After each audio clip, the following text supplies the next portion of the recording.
I am Dr. Nteri Nelson, a Kemetic physician, clinician, educator, and co-founder of the Academy of Kemetic Education and Wellness. I am an author, researcher, and currently serving as adjunct professor at Boston College.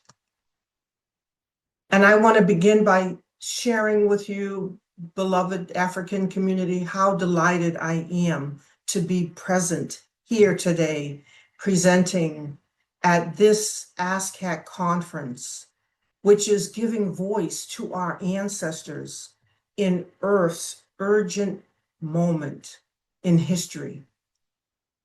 And as we know, this conference is entitled Surviving the Beast, Remembering What the Ancestors Have Taught Us. The title of my presentation is The Death Blow Has Been Dealt: Time, Preparedness, and the Spiritual Implications of the Perfect Storm. I will hold up slides as we go along today in the interest of time and efficiency. Foremost, beloveds, I really want us to hear the voices of our ancestors. So, how are we, you, me, going to survive when faced with the beast? The voices of our ancestors are heard throughout as we review their instruction and guidance given in the Pertim Hru, the Hru Impert, Hru, in Karu, the book of coming forth today from night. But before we learn more about the beast, we first learn about the rising sun, the sun we saw rising on the horizon in the morning, this morning. According to our African ancestors of the Nile Valley, what is the sun? The sun, the rising sun, is called Ra. It is the visible emblem or form of the nature God made visible on earth.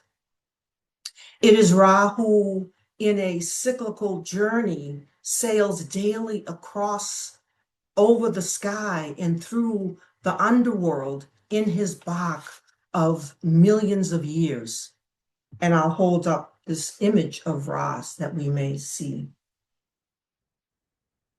It is Ra who must not only fight against the beast, but must conquer this beast who tries to stop the sun's rebirth before he can reappear in the east in the morning. What is this beast, Kemetically understood? It is named Apep, and I'll hold this image up for you.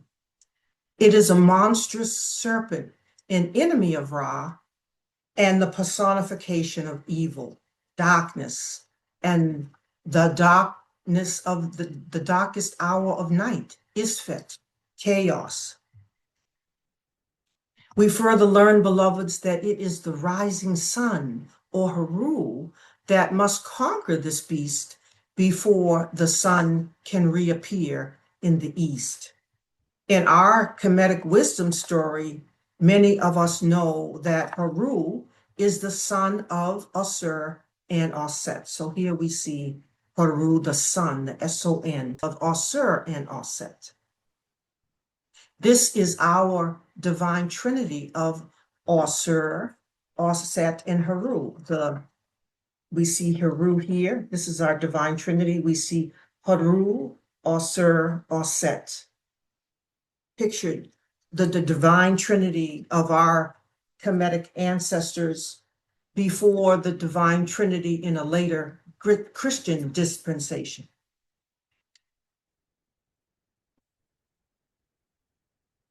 So we see the Kemetic correspondence between Ra, the sun, the S-U-N, and Hru, the son, the S-O-N. Hru is the symbol of the sun, the height of heaven. This symbolism strums much in our consciousness of the light of the world, the ever-coming one that does not die, the Krst, Krst, resurrection, rebirth, reascension into light after darkness, the coming forth to day after night, and the one biblically called Jesus the Christ in the later Christian dispensation. Our African ancestors teach us that we are like as the sun, the S-U-N, and the sun, the S-O-N. Now, what is the beast biblically understood?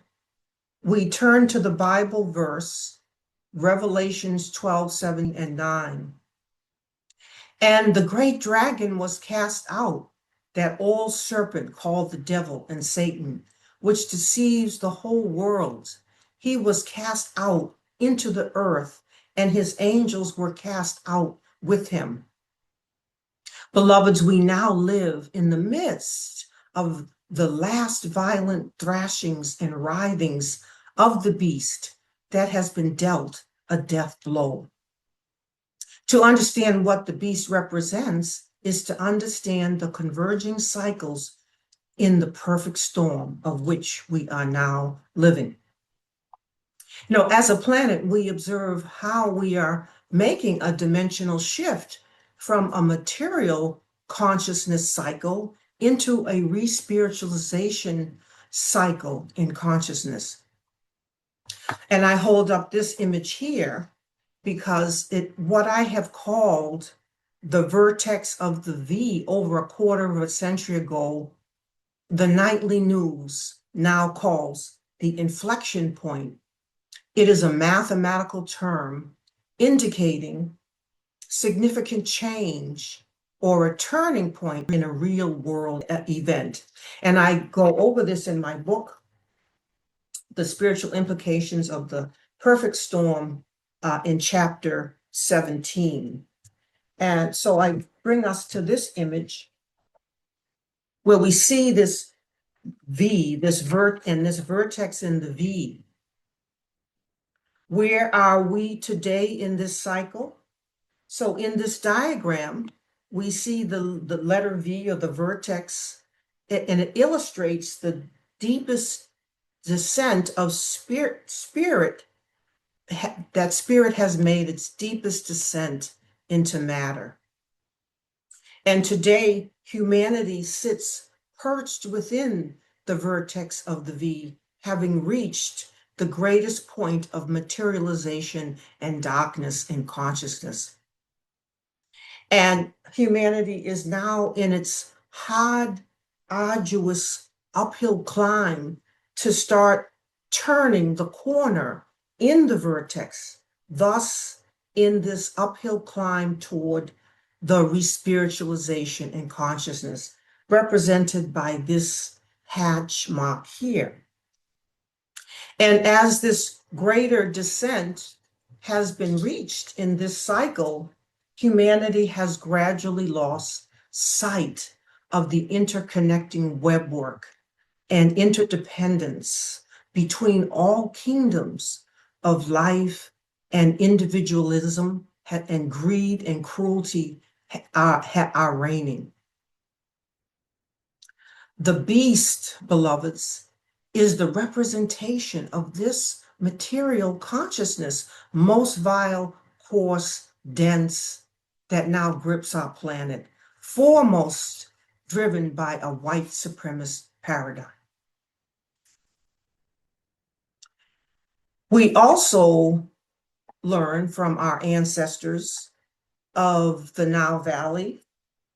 It is the Netcher called Set or Setesh that is to be the protector of Ra by striking a blow to Apep, the beast that is to be punished and overcome, representing victory of right over wrong, truth over falsehood, light over darkness. And so I show you here this image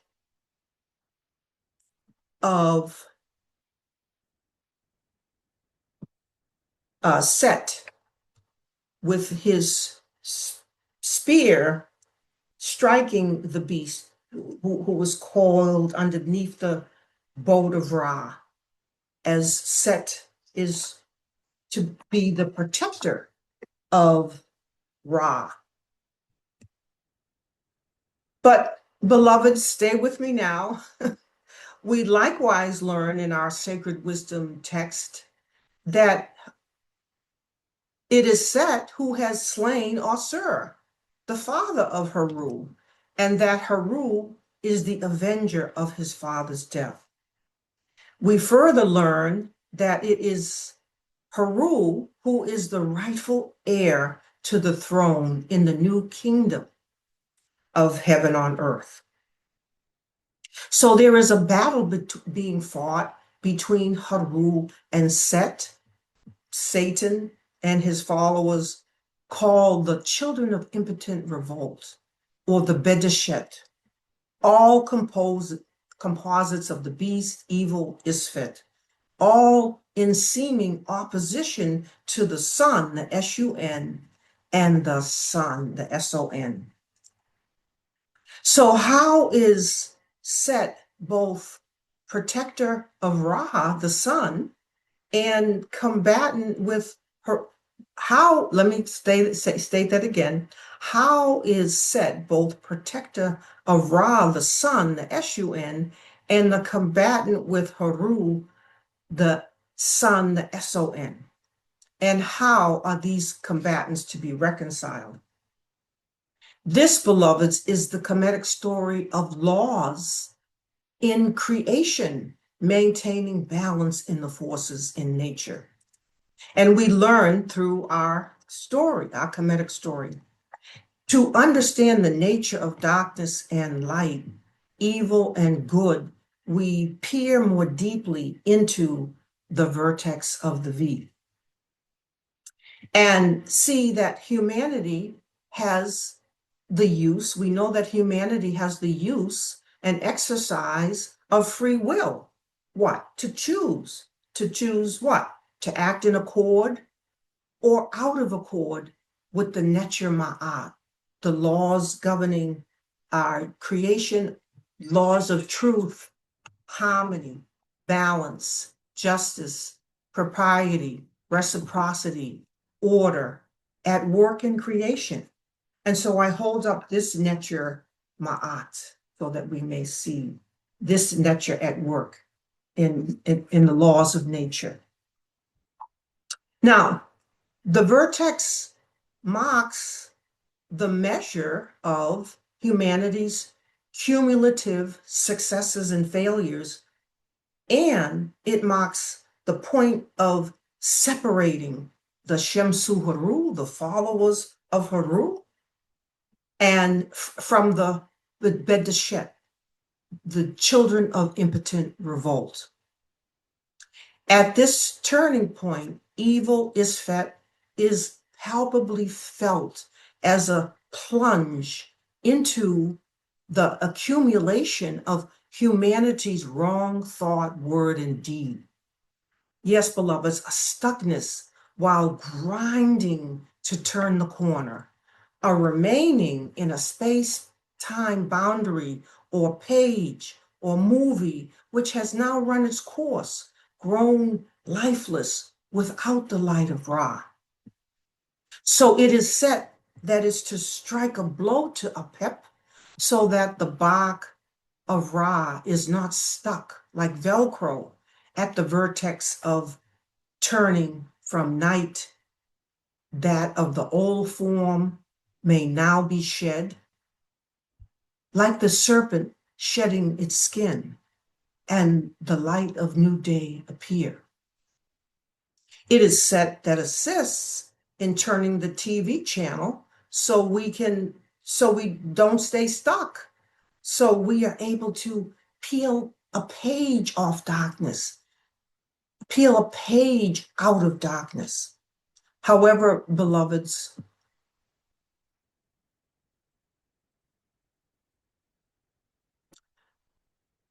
paradoxically, in our Kemetic story, the way Set gets confused with Apep in representing evil is when instead of protecting Ra, Set resists getting with the new programming and is in battle with Hru. Hru, who is the sun, the S-U-N, and the sun, the S-O-N, who is the rightful heir, commanded with bringing forth light, heralding a new day and regaining ascendancy to the throne, establishing a new kingdom of rulership on earth in accord with the laws of Ma'at. And so, beloveds, I hold up this image here that shows Hru and Set on the same body, which should speak volumes to you and to me on this struggle that is inside us and played out externally in the world. Now, yet on TV, beloveds, we see this very stuckness. For example, when we see Trump say to Benjamin Netanyahu, you won in your destructive campaign in Gaza. You hit the bottom. Everything's blown up and destroyed. And yet, beloveds, in this grinding, we all watch now to see what happens next as the superpowers are amassed with weapons of mass destruction are gathering on the same page, on this same page of evil's further deepening penetrative plunge into material darkness. Can we hurry up and turn this page? The earth will continue to reel under this mismanagement by Satesh and his followers as we learn biblically, again, 12:9, the great dragon, one called Satan, misleading the entire inhabited earth, having great anger, knowing that he has a short period of time. The death blow dealt. We are given assurance, beloveds, in our victory and triumph in being Ma'akru. Yet, so collectively, we have now but to live through great pains and suffering as the karmic debt has come due. Facing this contending material force will be like facing a massive and grotesque fire-breathing dragon that is writhing and agonizing as it takes its last gasping breaths. It is most dangerous. Even as it gasps, you must not only watch out for the spewing of its fire, but must watch out for the mighty tail as it thrashes and whips around to enclose, strike, and destroy those in its midst. As it too is destroyed, and this cycle closes, and Hru regains ascendancy to the throne. Yes, this cycle is closing. Now, these events are occurring upon the backdrop of various astrological and astronomical time cycles and energies that inform the dimensional shift we are now living, which are all converging to create the perfect storm. And I have lots of videos on this same subject, but briefly, beloveds, the shifts now in the precessional cycle from the age of Pisces, the fishes, to the age of Aquarius, Hapi, the water bearer, to the age of Aquarius, a 2,160 year cycle of time. And I'll show up first our image, which many are probably familiar, our zodiac, our Kemetic African zodiac. The temple of Dindira was on the temple, carved by our ancestors on the temple of Dindira. And then I'll show you how we are making our dimensional shift now between the age of Pisces to the age of Aquarius. Next, the shift in the tilt of our sun toward the Milky Way galaxy, a 12,000-year cycle where we move from a diminished consciousness to a more enlightened state of consciousness. And then next, the shift from the Kali Yuga into the Dvapara Yuga, a 2,400-year cycle in furthering this shift. And I'll just hold this image up here, depicting these changes. And beloveds, you'll have to turn to Deuteronomy to understand why many have lost the ability to tell time, that our African ancestors, this all deliberate, that we would lose the ability to know what time it is. Beloveds, the spiritual waters are rising and meet and clash with the contending material forces. And as we make this shift into new cycles, these spiritual waters are energetically felt, poured into our Earth's sphere. And at the same time, we have massive planetary disturbances occurring worldwide. It means rising waters, raging fires, twister winds, and shifting Earth beneath our feet. We have the literal threat of floods with the melting of the polar ice caps.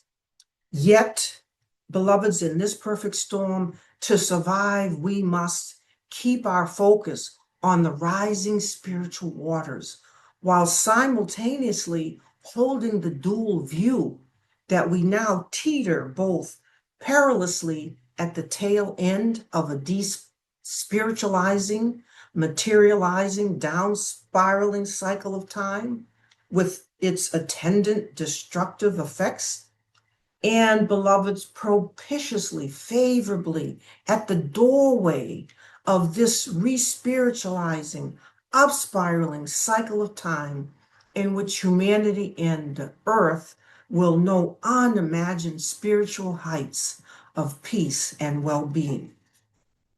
To survive, we must remember that not time to just survive, but what is paramount, what needs to be our paramount focus is to be on fulfilling your soul purpose, your soul work, your reason and meaning for being, why you have incarnated. You recognize that more than storing canned goods, a flashlight, and building an underground bunker in which to hide, you must fulfill your soul purpose. As Shemsu Hru, followers of Hru, you know we are those who have come to earth at this time to do the helping and healing work. So we welcome these spiritual tides in that they herald the dawning of a new enlightened consciousness. Why? Because they will wash away, these spiritual tides will wash away the muck and the mire of this previous Piscean age and cart away the rubble of a white supremacist paradigm. As Shemsu Hru, you have been in the work of building the new world in the midst of the contending forces, which are working with ferocity to hang on to the old. At the same time, we know we must prepare a spirit-worthy vessel, one that can survive the rising spiritual waters. We remember the instruction of our ancestors that we are like as Ra, the sun, in its daily and nightly sailing in the solar boat of Bach. After its nightly descent in the sky, beloveds, we too are now all like Ra, who has entered the west and is sailing in the boat Bach through the last hours of darkness in Amenta. We are as Shemsu Haru, beloveds, in the valley of the shadow of death, where we are to fear no evil. We are likewise like as Ra, to rise again in the east as the light of eternal life. And I hold up this image for us to see, and from our papyrus, our sacred text, and read the following. I have gone round the canal of Seketanru, has been given to me, to you, to us, has been given to us eternity without limits. Behold, I, you, me, we, behold, we are the heirs of eternity, having been given to us, to him, to her, everlastingness, nehehe, to jeta. In preparation, in this moment, we remember when so-called biblical Noah built the ark, also called the Bach, he too had read certain signs of the times, which told him to make preparation for the rising waters. We survive by knowing we are all called to be not Noah, N-O-A-H, but knowers, K-N-O-W-E-R-S at this time. Like Noah, we are all now charged with building an ark for the rising spiritual waters.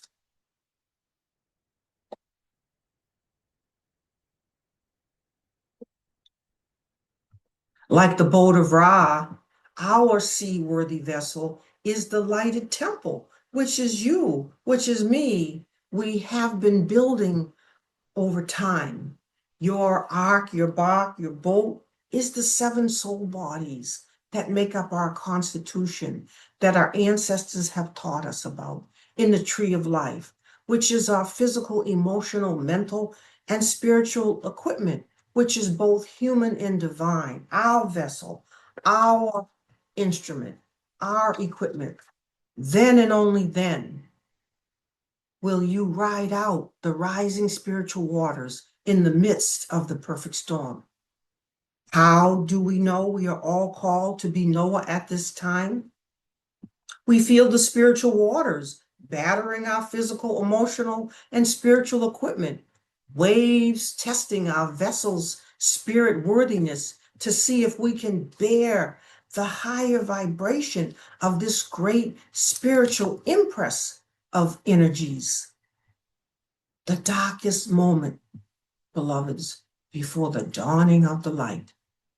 This spiritual impress will find some with a fit vessel and even more without.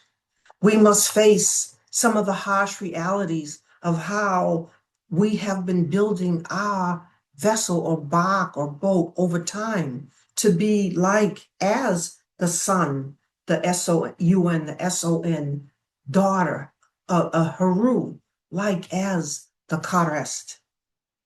There are 3 identifiable groups in humanity who are now being impacted by the rising spiritual tide. See which one you fit in. The first group will be of those who have been following a spiritual path, those among us ready to be as knowers in their spiritual bark, ark, boat, or temple that they have been building, and can now take others on board, offering them safe haven, instruction, spiritual practices through this storm. Already luminous beacons of light, these people are seen working in service in our communities every day, holding meetings, community spaces, healing spaces, and whose own light and radiance draws others near and into these spaces. We see the beacons of light cast from boats small and large upon the waters, where rites of passage programs for adolescents, Yoga classes and other wellness practices are held in the basement or room in your home, or where groups collectively coming together, amplifying one another, forming whole organizations, safe spaces and sanctuaries like ASCAC come together. All boats lighted, temples are lifted up and buoyed by the rising spiritual tides, carrying many on board. There will be an outpouring of their spiritual gifts and a tremendous Aquarian happy demonstration of service to humanity. These energies now favor the full expression and manifestation of your benevolence, innovative and creative abilities, which supplement needs, heal, and awaken the true meaning of humanhood. The moment of your greatest earth service has now arrived. The second group, with their partially and ill-prepared vessel, will scramble last minute to build and refine the equipment while simultaneously attending to the perfect storm. This will be tedious, getting the vessel to bear a vibration it is accustomed to while navigating the perfect storm may cause a shattering or shipwreck in the equipment. Not staying on course, going off balance, going off one's rocker. Alcohol and drugs will not aid or correct this situation. The third group will consist of those who have made little or no preparation. They will simply be drowned, if not rescued and offered sanctuary by the first and second group. Those advantaged are now called to assist those disadvantaged. Those in this third group will likewise offer those in the first and the second their biggest test in the Aquarian principles of being, unitive consciousness, universal love, and service. How are we serving? We in turn turn to the scriptures of our ancestors here in the Papyrus of Ani of how are we giving? How are we serving? Ma'at, right in truth. I feed upon Ma'at, right in truth, in my heart. I have done that which is commanded of humanity, of men, women. The nature Hru are satisfied. I have appeased the nature by doing his will. I have given you, me, I have given bread to the hungry, water to the thirsty, clothing to the naked, and a boat to the shipwrecked. I have made offerings to the Netaru and sacrificial meals to the shining ones, the cool. Deliver you me.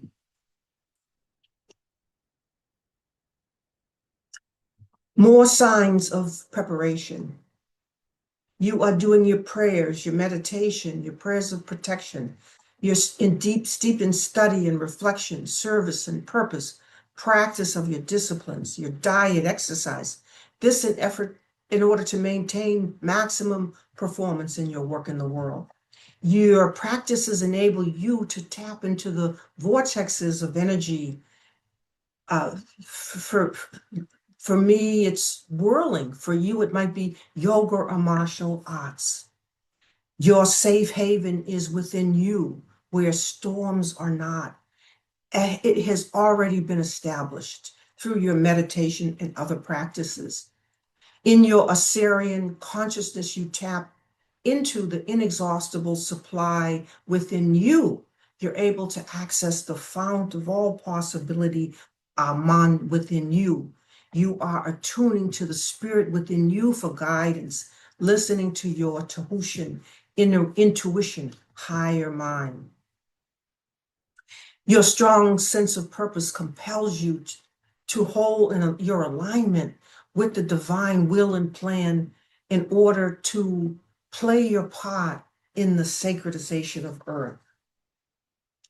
Something in your spirit won't rest if you fail to do what you have come to do. And you feel the pulse of the earth and heartbeat, knowing we can only ascend up this slope if we are unfettered. You are doing your forgiveness work.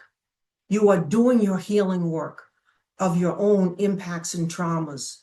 You know the road work of healing from the inside out and show others the way.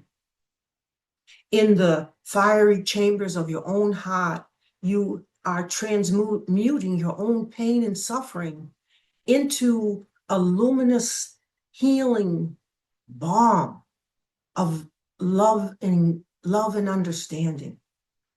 BALM, a balm of loving understanding that you now use to serve and save. This balm must run, this BALM must run tenaciously ahead of the man-made BOMBS. Given the difficulty, beloveds, and the enormity of your work, you may have doubts, think you are going crazy, and even fear your own death if you heed what Spirit is impelling you to do. Beloveds, our African ancestors have taught us there is no death, that there is only eternal life. And I read you this from our sacred texts, Living Again After Death, which reads, chapter of coming forth by day and living after death. Says Asur Ani, who was you, who was me? Hail only one, shining one from the moon. Hail only one, shining one from the moon. Let come forth Asur Ani, you, me. This As Ani, me, you, this me, from the multitudes outside. Let it be established, him, me, you, among the cool, the shining ones. Let be open to him, her, you, me, the underworld. Behold, Asur Ani, me, you, shall come forth by day to do his will upon earth again among the living. His will upon earth among the living.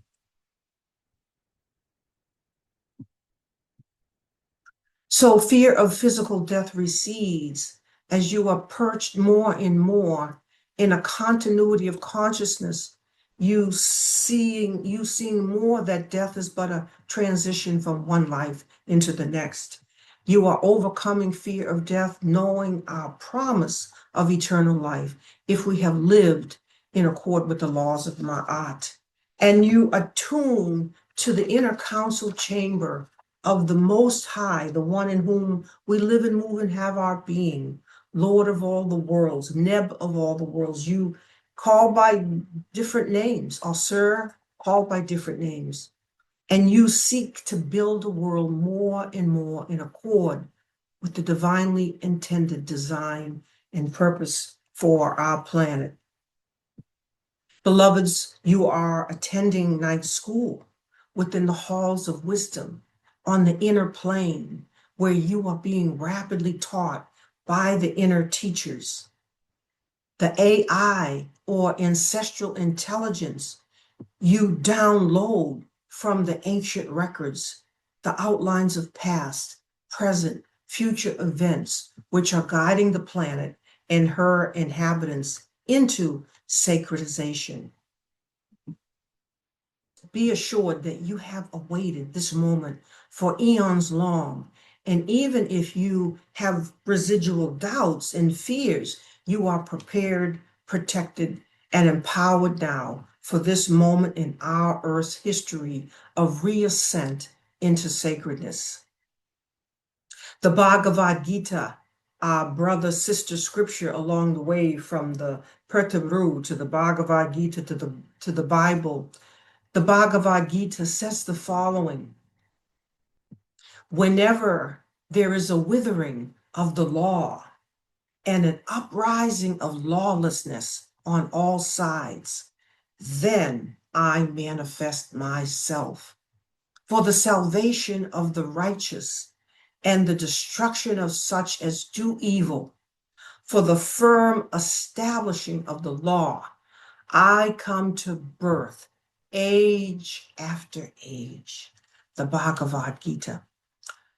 Our Kemetic wisdom teachers and world religions have looked for the exemplar, the one who is precise in doing the will of the nature, infinite, eternal, the one who restores the kingdom of heaven on earth, the ever-coming one, Hru, the Kares, the Messiah,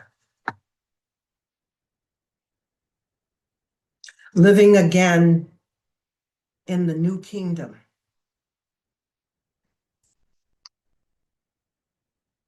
And I leave us with these last passages from our Pertimru. He shall go in peace to Saketanru, to know the command that this is of the one in Tetatu, shall be given to him wheat and barley in it. There shall be with him green things, such as were with him upon earth. He shall perform his will, your will, my will, like those Netaru who are in the underworld, in the bond of regularity, millions of times. Asur Ani, who is you, who is me. And finally, beloveds, from this reading, grant that may be given to him, to her, to me, cakes and beer, and a coming forth in the presence of Asur. May he, you, me, be like the followers of Hru forever and ever. Ashe, Ashe, Ankuja, Sine.